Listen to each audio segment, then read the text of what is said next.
ఈ లోకసభ ఎన్నికల్లో మీరందరూ గమనిస్తూనే ఉన్నారు. కాంగ్రెస్ బీజేపీ పార్టీలు గతంలో ఇచ్చిన హామీలు ఏ విధంగా అమలు జరుగుతూ ఉన్నాయి మనం అందరం ప్రత్యక్షంగా చూస్తూ ఉన్నాం. గత శాసనసభ ఎన్నికల్లో మోసపూరితమైన హామీలన్నీ ఇచ్చి 6 గ్యారంటీలని, ఆ 6 గ్యారంటీల్లో 420 హామీలు ప్రజలకిచ్చి ఆ రోజు కాంగ్రెస్ పార్టీ అధికారంలోకి రావడం జరిగింది. ప్రజలు కూడా నమ్మిండ్రు. కేసీఆర్ గారి నాయకత్వంలో 10 సంవత్సరాల్లో రైతు బంధు కానీ, రైతు బీమా కానీ, 200 పెన్షన్ 2000 చేసినా కానీ, అదేవిధంగా వికలాంగులకు 4500 పెన్షన్ 4000 రూపాయలకు చేసినా ఇంకా వాళ్ళు కాంగ్రెస్ వాళ్ళు ఎక్కువ ఇస్తూ ఉన్నారు. దానికి ఆశపడి కాంగ్రెస్ పార్టీని నమ్మి, వారి హామీలను నమ్మి ఓట్లు వేయడం జరిగింది. కాంగ్రెస్ పార్టీ అధికారంలోకి వచ్చింది. ఈ 5 మాసాల కాలంలో కాంగ్రెస్ పార్టీ కేవలం మాటలు చెప్పుకుంటా కాలయాపన చేస్తుంది తప్ప 5 సంవత్సరాల్లో 5 మాసాలు ఇప్పటికే పూర్తి అయినాయి. అయినా కానీ ఒక్క ఉచిత బస్సు మట్టుకు మేము చేసినామనే వాగ్దానాలలో 6 గ్యారెంటీలలో అది ఒక్కటి ఉచిత బస్సు ఇస్తూనే ఆర్టీసీకి ఇలా 100 పైన కోట్లు బాకీ పడ్డా ఒక్క రూపాయి ప్రభుత్వ ఖజానా నుంచి ఆర్టీసీకి చెల్లించలేదు. అది కూడా ఆర్టీసీ కార్మిక సంఘాలు ఇబ్బంది పడుతూ ఉన్నాయి. అధికారులందరూ మదన పడుతూ ఉన్నారు. రాబో రోజుల్లో ఆర్టీసీ డిపోలు తాళాలు వేసే పరిస్థితి వస్తుంది. ఇప్పుడే ఒక్కొక్క డిపోలో ఉన్నటువంటి బస్సుల్ని 20% తిరగకుండా డిపోల్నే పెట్టడం జరిగింది, డీజిల్కు డబ్బులు లేక. ఈ సిచ్యువేషన్ రేపు రాబో రోజుల్లో ఖచ్చితంగా ఆర్టీసీ మూతబడే పరిస్థితిని ఈ కాంగ్రెస్ ప్రభుత్వం తీసుకొచ్చి కార్యక్రమం చేస్తూ ఉన్నారు. ఇవాళ వారు ఇచ్చినటువంటి హామీలు 2 లక్షల రుణమాఫీ మీరందరూ సాక్షులు.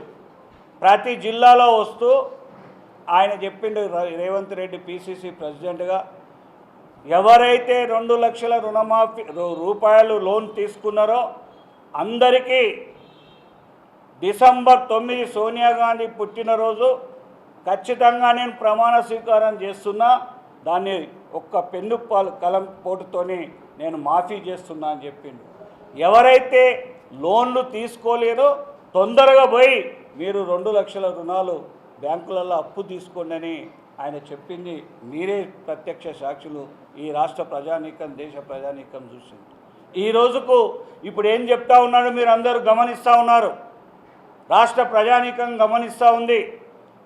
ఒక ముఖ్యమంత్రి అసలు ఎక్కడ చరిత్రలో ఏ జిల్లాకు పోయి ఆ జిల్లాకు నేను 15 ఆగస్టు లోపల మాఫీ చేస్తా, ఇక్కడ ఆదిలాబాద్ పోయి సరస్వతీదేవి మీద ప్రమాణం చేస్తూ ఉన్నాడు, అక్కడ భువనగిరి పోయి లక్ష్మీనరసింహస్వామి మీద ప్రమాణం చేస్తూ ఉన్నాడు, మహబూబ్ నగర్ తన సొంత జిల్లాకు పోయి జోగులాంబ దేవి మీద ప్రమాణం చేస్తూ ఉన్నాడు.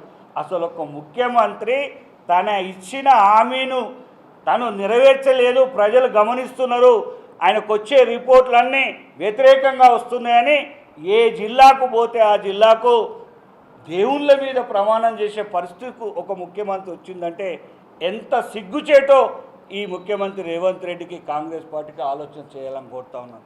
ప్రజలు ఇవన్నీ గమనిస్తూ ఉన్నారు. ఇప్పుడే ఎక్కడ చూసినా ఏ గ్రామానికి మేము తిరిగినప్పుడు చూస్తూ ఉంటే ప్రజల్లో కాంగ్రెస్ పార్టీ మీద వ్యతిరేకత వచ్చింది. అది ఈరోజు వాళ్ళు చెప్పే కార్యక్రమాలు మీరు అందరూ గమనిస్తూ ఉన్నారు. ఇన్ని కార్యక్రమాలు, ముసలి వాళ్ళకు 4000 పెన్షన్ కానీ, అదేవిధంగా 500 రూపాయలు వరి మొక్కజొన్నకు ఖచ్చితంగా మేము బోనస్ ఇస్తాం, 500 రూపాయలు మద్దతు ధరకు పైగా 500 బోనస్ ఇస్తామన్నారు. ఈ రోజుకు పోయిన పంట పోయింది, ఈ పంట పోతూ ఉంది. దాని మాట మేము ధర్నాలు చేశాం, కలెక్టర్లకు వినతి పత్రాలు ఇచ్చాం, అయినా కానీ వాళ్ళు ఏ మాత్రం కూడా చెల్లించకుండా రైతుల పక్షాన ఉండట్లేదు, రైతులను మోసం చేస్తూ ఉన్నారు.